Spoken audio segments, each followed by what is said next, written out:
뉴스플러스 시작합니다. 취임 31일 맞은 이재명 대통령이 오늘 첫 기자회견을 열고 국정 운영 방향성에 대한 대국민 설명에 나섰습니다.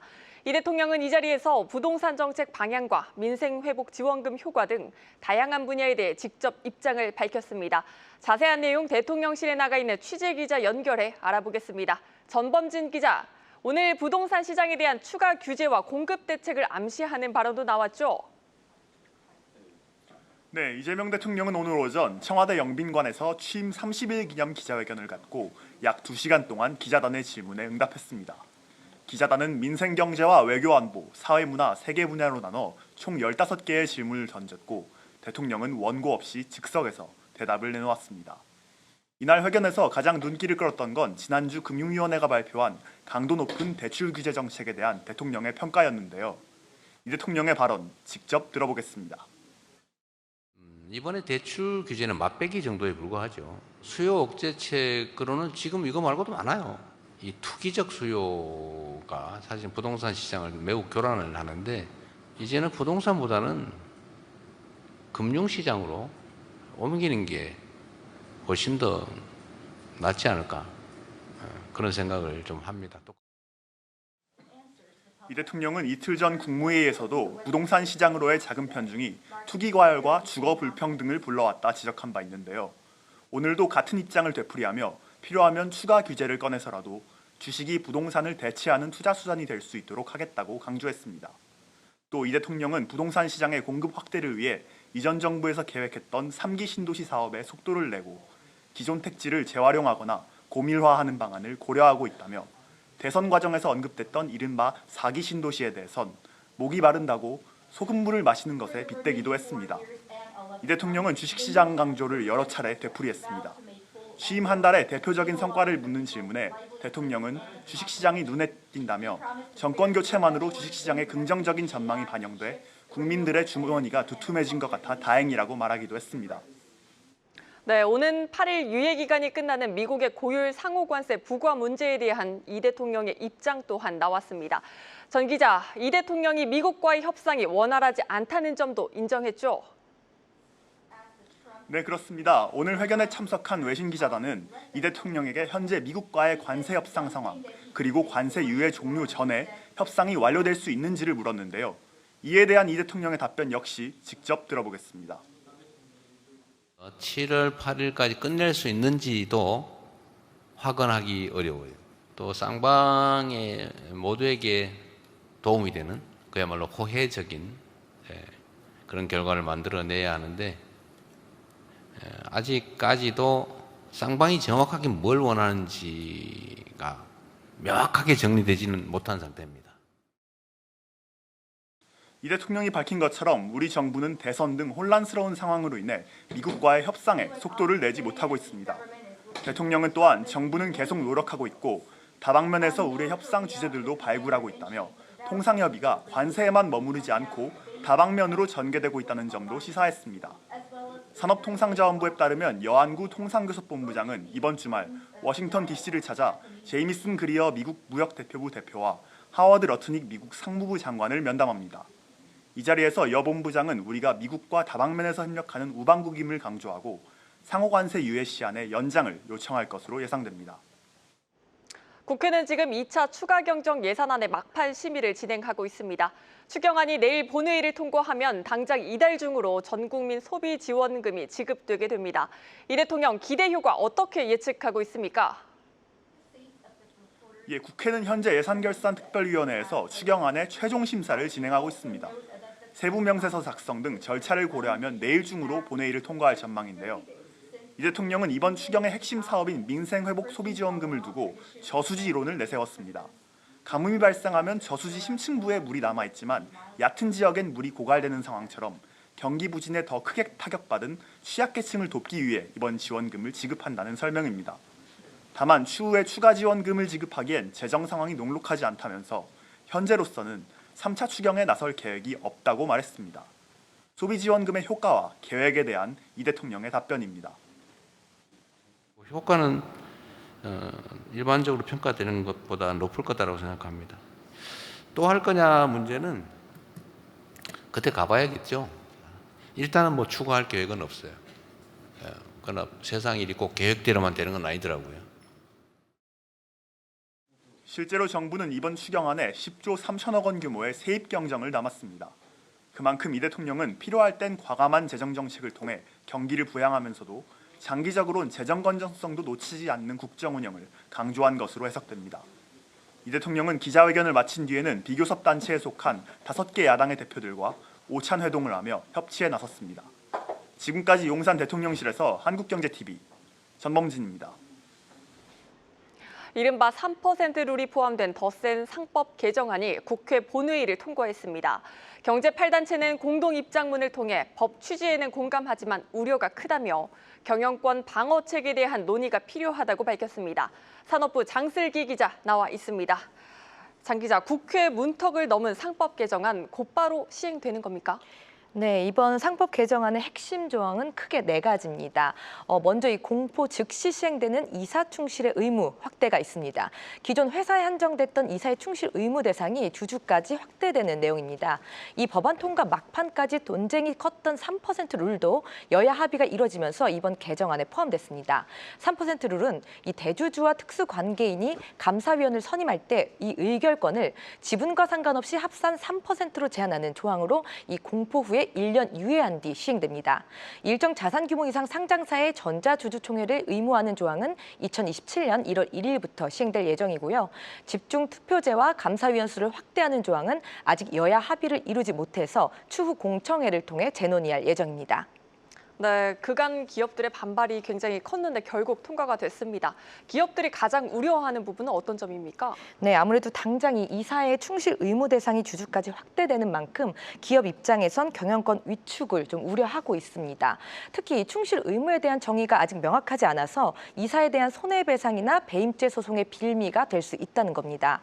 이 구조조정이나 승계 이슈가 있는 기업의 경우엔 소액 주주들의 입장까지 살펴봐야 하기 때문에 이 경영권 방어력이 약화될 수밖에 없다는 입장입니다. 막판까지 논쟁거리였던 3% 룰도 좀 눈여겨봐야 할 부분인데요. 대주주의 지분과 상관없이 감사 선임 의결권이 3%로 제한되기 때문에 외부 주체들, 예를 들어 사모펀드나 외부 투자자들의 개입 가능성이 커집니다. 이 국내 주요 대기업의 경우에 대주주와 특수관계인 합산 지분이 일반적으로 40% 이상을 차지합니다.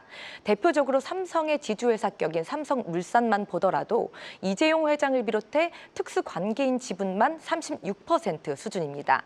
이 3% 룰이 적용되면 이 결합 의결권이 3%로 제한되기 때문에 나머지 97%의 의결권은 외부 주주가 가질 수 있는 구조가 되는 겁니다. 이 법 취지에서 봤을 땐 외부 투자자의 입김이 세지면서 객관적인 감시가 물론 가능해질 것입니다. 하지만 이 기업 입장에선 경영권 리스크가 커지고 또 외부 세력의 감사위원이 내부 정보를 악용할 수 있는 정보 유출의 부작용도 우려되고 있습니다. 이 재계에서는 3% 룰 도입이 단순히 대주주의 의결권을 줄이는 게 아니라 감사위원회 구성 권한 자체를 재편하는 만큼 이 방어 전략이 좀 필요하다 이렇게 보고 있습니다. 네, 오늘 경제단체들이 공동 입장까지 내놓지 않았습니까? 네, 맞습니다. 이 대한상의를 비롯한 8개 경제단체는 공동 입장문을 좀 발표를 했는데요. 자본시장 활성화와 공정한 시장 여건 조성이라는 법 개정 취지에는 공감한다고 밝혔습니다. 다만 이사의 소송 방어 수단이 마련되지 못했고 또 투기 세력의 감사위원 선임 가능성이 높아졌다는 점에서 우려가 크다고 좀 강조를 했습니다.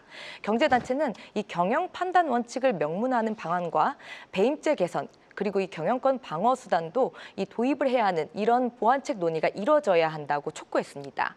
이 공동 성명을 낸 단체에는 중소기업 중앙회와 한국중견기업연합회도 좀 포함이 돼 있는데요. 이번 상법 개정안으로 소액 주주의 입김이 세지면 규모가 상대적으로 작은 중견기업은 경영권 방어가 더욱 힘들어질 것으로 보고 있습니다. 특히 이 전자주총 의무화 부분에서도 비용 부담이나 인프라 구축 이런 문제들이 당장 이들 기업의 과제로 떠오를 전망입니다. 네, 산업부 장슬기 기자였습니다.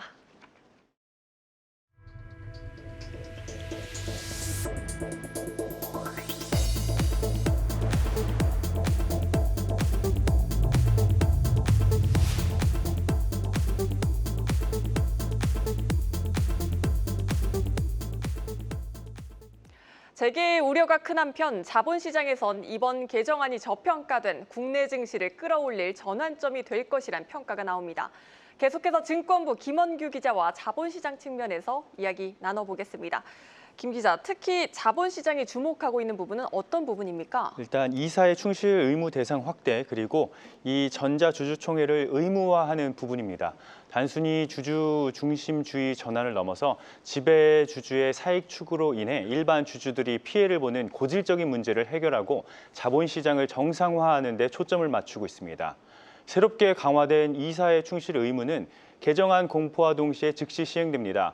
이에 따라 오늘 코스피는 외국인과 기관 투자자들이 동반 매수세를 보이며 연고점을 경신했습니다.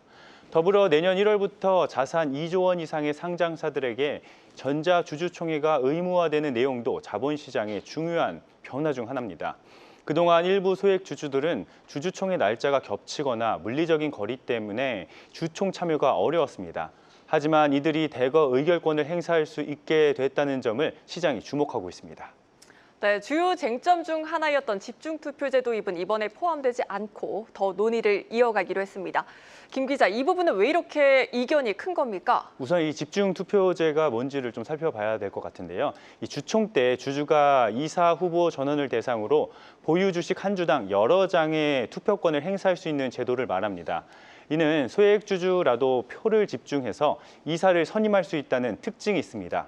하지만 경영권의 불안전성과 특정 세력에 의한 경영권 위협 가능성도 제기되고 있는 상황이죠. 또 단기 이익에만 집중하는 인사가 이사회에 진입하게 되면 기업의 장기 전략에 부정적인 영향을 줄 것이란 지적도 나옵니다. 이에 따라 향후 공청회 등을 거쳐서 도입 시기를 추후 결정하기로 했습니다. 네, 상법 개정안 통과를 앞두고 미리 자사주를 처분을 하거나 자진 상폐까지 결정하는 상장사들도 잇따랐다고요. 맞습니다. 이 상법 개정안 일부 자체가 이 증시의 부작용으로 작용할 수 있다는 이유에서입니다. 소액 주주나 외부 세력의 영향력이 확대되면 경영권 불안정성과 그리고 주가 변동성이 커질 수 있다는 이유에서입니다. 예컨대 단기 시세 차익을 노리는 일부 투자 세력이 이를 악용할 경우에는 기업의 중장기 전략에 부정적인 영향을 미치고 주가 급등락이 불가피할 수 있습니다. 정리하면 소액주주 권익이 강화되면 그 기대에 따라서 증시가 상승할 수는 있겠지만 그 효과가 단기에 그칠 수 있고 장기적인 기업 성장을 저해할 가능성이 적지 않다는 겁니다. 네, 증권가의 평가도 조금 들어보고 싶습니다. 일단 대체적으로 이번 상법 개정안 이 합의로 인해서 코리아 디스카운트 해소 기반이 마련됐다고 보고 있습니다. 올 초 코스피 PBR은 0.8배에서 0.9배 수준에서 시작해서 최근 소폭 상승했는데 현재 약 1.0배 수준입니다. 이는 일본과 중국, 대만 등 주요 아시아 국가에 비해 여전히 낮은 수준입니다. 국내 주요 증권사에서는 코리아 디스카운트 해소의 서막을 여는 큰 전환이라면서 외국인 자금 유입을 통해서 코스피 상승 모멘텀이 강화될 것으로 기대하고 있습니다. 실제로 이 상법 개정안 호재가 작용하면서 이날 외국인이 6,300억 원 순 매수하면서 증시 상승에 힘을 보탰습니다.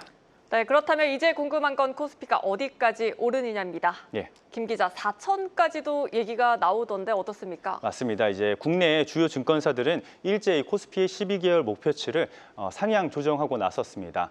하나증권이 이제 4,000포인트, KB증권과 NH투자증권은 각각 3,000 후반대를 제시하면서 장밋빛 전망을 제시하고 있습니다. 특히 하나증권은 상법 개정 후에 단기적으로 3,710선까지 도달할 것이라고 전망했습니다. 한편 증권가는 상법 개정 이후 배당소득 분리과세 논의가 본격화될 것으로 보고 있습니다.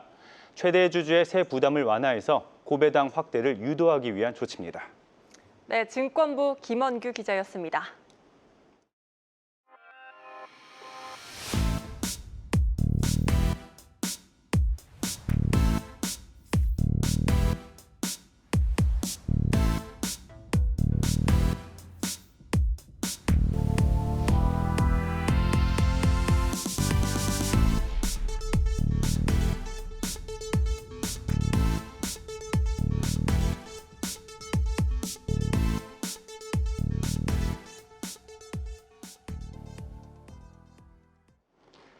매주 목요일 만나는 우리 동네 집값 시간입니다.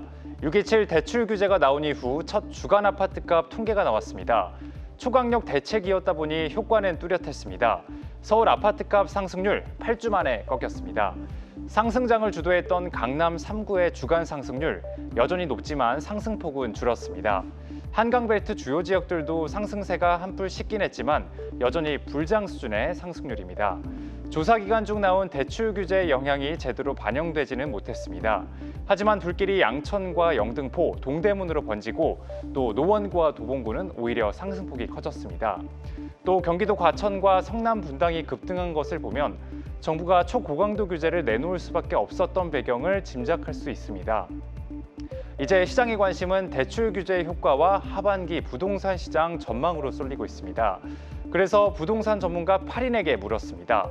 이번 대출 규제가 효과적이라는 평가와 함께 당장 추가 규제는 없을 것으로 보는 의견이 제시됐습니다. 다만 집값이 잡히지 않으면 추가 규제를 피할 수 없을 것이라는 게 대체적인 시각입니다.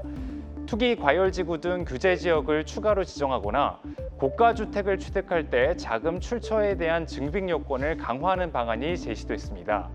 또 세금 규제를 꺼내들 가능성을 배제할 수 없다는 주장도 있었습니다. 이재명 정부가 밀고 있는 주식 투자가 부동산 투자를 대체할 수 있는지에 대해서도 물었습니다. 대답은 불가능하다였습니다. 대외 충격에 약한 우리 주식시장의 특성상 부동산의 안정성을 대신할 수 없다는 겁니다. 대출 규제로 이제는 주식까지 팔아서 집을 사야 하는데 부동산 쏠림 해소가 가능하냐는 반문도 나왔습니다. 심지어는 내게 상담을 요청한다면 강남 아파트를 들고 있으라고 할 것이다 이렇게 답한 전문가도 있었습니다. 하반기 집값 전망에 대해서도 물었습니다.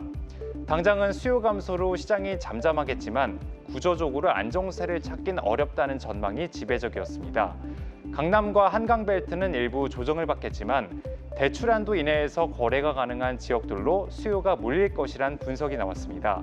무엇보다 전세 매물 부족 속에 전월세가 상승하면서 하반기 집값 불안 요인이 될 것이란 전망에 힘이 실리고 있습니다.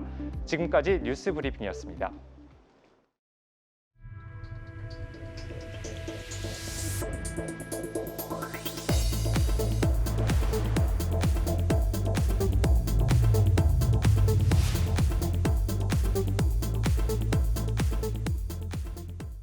정부가 고강도 대출 규제에 나서면서 은행권은 대응책 마련에 비상이 걸렸습니다. 강도 높은 가계대출 옥죄기에 은행들은 하반기 기업대출을 보다 늘리는 쪽으로 방향을 틀고 있습니다. 경제부 김보미 기자와 자세한 이야기 나눠보겠습니다. 김 기자, 은행들이 가계대출 축소분을 메우기 위해 기업대출을 돌파구로 삼고 있다고요? 네, 그렇습니다. 신한금융을 시작으로 4대 금융지주가 잇따라 하반기 경영전략회의를 개최하는데요. 기업금융 확대에 보다 무게가 실릴 것이란 전망이 나오고 있습니다. 실제로 한 시중은행 재무전략 담당 부행장은 정부의 대출 규제가 예상보다 강했다라면서 일단 기업대출 확대로 수익을 방어해야 되지 않겠냐라고 분위기를 전하기도 했습니다. 네, 정부가 하반기 가계대출 목표치 총량을 절반까지 줄인 상황입니다. 기업대출을 빠르게 늘린다고 하더라도 이걸 다 메울 수 있습니까? 그나마 다행인 점은요. 시중은행 같은 경우에는 가계대출과 기업대출의 비중이 1대1에 가깝습니다. 이 포트폴리오가 가계대출로 쏠려 있지 않다라는 점인데요. 때문에 기업대출 확대로 충분히 커버할 수 있을 것으로 증권가에서는 내다보고 있고요. 실제로 정부 규제로 인해서 가계대출이 타격을 받았던 2022년과 23년에도 은행들은 기업대출을 늘림으로써 이익 감소를 방어한 사례가 있습니다. 네, 미리 대비를 해서 조금 준비를 해놨다면 좋았을 것 같은데 어떻습니까? 사실 정부 규제가 어제 오늘 일은 아니기 때문에 은행들은 올해 초부터 조직을 재정비하거나 관련 서비스를 강화하는 방식으로 기업 금융을 챙겨왔습니다.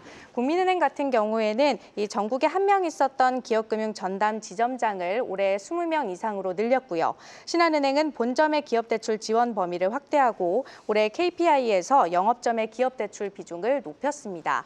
이외에도 소호사업부나 중견기업 금융팀 등과 같은 기업금융 전담 부서를 신설하거나 중소기업 특화센터를 확대하는 등 기업금융 확대에 적극적인 모습들입니다.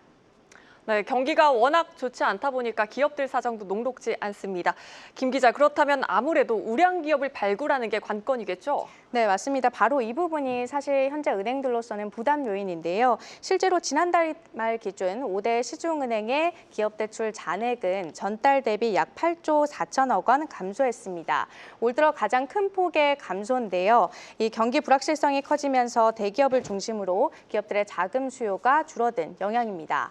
여기에 기업대출 연체율도 증가하고 있습니다. 특히 중소기업의 경우에는 전달 대비 0.07%포인트 오른 0.83%를 기록했습니다.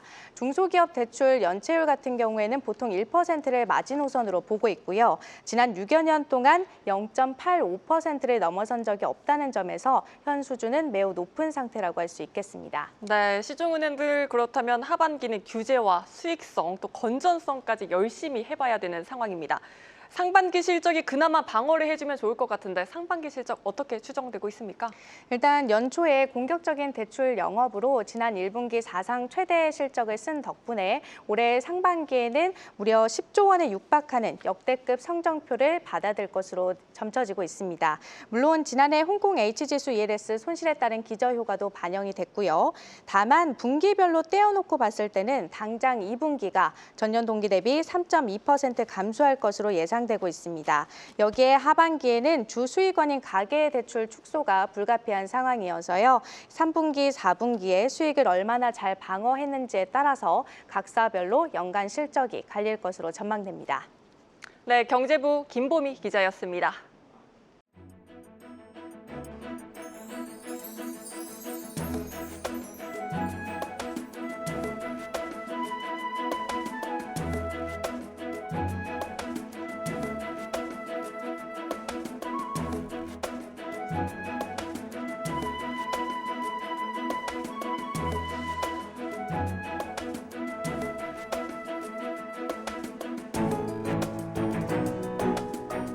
이번에 우정사업본부와 코트라와의 이 물류비 지원 사업 MOU 협약을 통해서 저희 중소기업으로서는 물류비 절감 혜택을 많이 받을 수 있어서 수출 증진에 많은 도움이 될 것이라고 기대하고 있습니다. 중소기업의 물류 분야에 실질적인 도움을 줄 수 있는 장치를 마련하게 된 것은 대단히 저는 기쁘게 생각합니다.